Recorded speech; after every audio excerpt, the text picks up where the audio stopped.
s'appelle Jocelyn Gonzalez. Cette histoire, on appelait cette usine de canne à sucre la Petite Victoria, pour ne pas la confondre avec Queen Victoria, qui se trouve pas très loin. Et cette usine a été fermée par mon beau-père qui s'appelait Robert Philip Scott et qui était à l'époque le manager de Fuel. Je cherchais un endroit pour faire une fondation d'artistes pour ma mère, le peintre Maniglier. Et en fait, pour faire quelque chose de très artistique, il fallait trouver un lieu qui ait un rapport avec l'histoire du pays, avec quelque chose qui soit quand même un attrait cueilli, un attrait culturel. Et je l'ai transformé en restaurant gastronomique et musée d'art contemporain, c'est-à-dire c'est une fondation d'art, en 2004.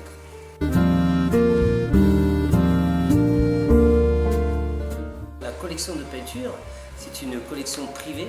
C'est une partie de l'œuvre de ma mère, le peintre Maniglier, qui fut la dernière élève de Matisse. Ici, c'est le lieu où les collectionneurs, les gens qui aiment la culture, qui aiment l'art, la gastronomie, viennent passer une soirée, je dirais une soirée culturelle et gastronomique en même temps. Une fondation d'artistes, le lieu est dédié à un artiste.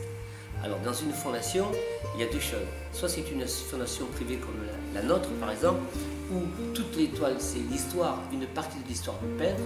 Alors, éventuellement et occasionnellement, on peut exposer d'autres artistes, mais vous voyez, le problème, déjà, même si c'est une usine de canne à sucre, c'est infiniment petit pour exposer toute l'œuvre.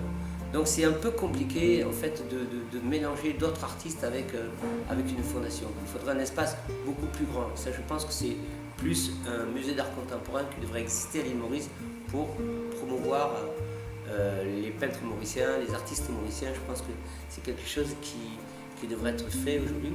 Je pense que si on veut avoir une clientèle qualitative, les gens ils doivent avoir un attrait culturel quand ils sortent quelque part.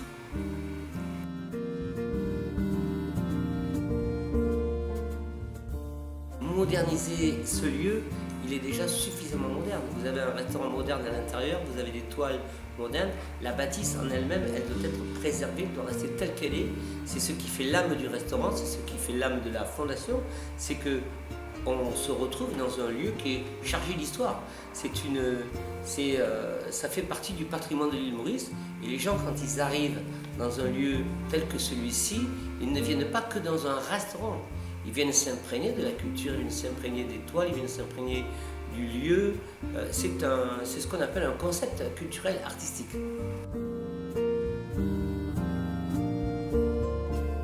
Well, I introduce myself. I am Ram. I worked at the Café des Osrines 3 years. And for us, we believe that we are one of the best restaurants of the island. And mostly all our guests come from all the 5-star hotels. And if you wish, I can talk a bit about our menu. Mostly our starters. We got the carpaccio of Dorado marinated with olive oil. We got the pan-fried foie gras. And the duet of braised royal palm hard cooked with hollandaise sauce.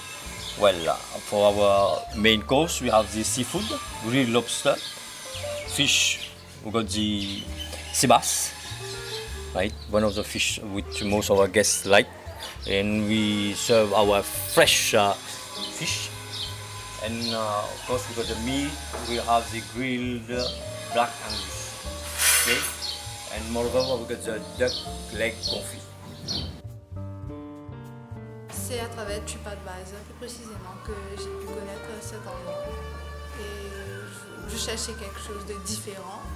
Et cet endroit-là, ça m'a tout de suite parlé.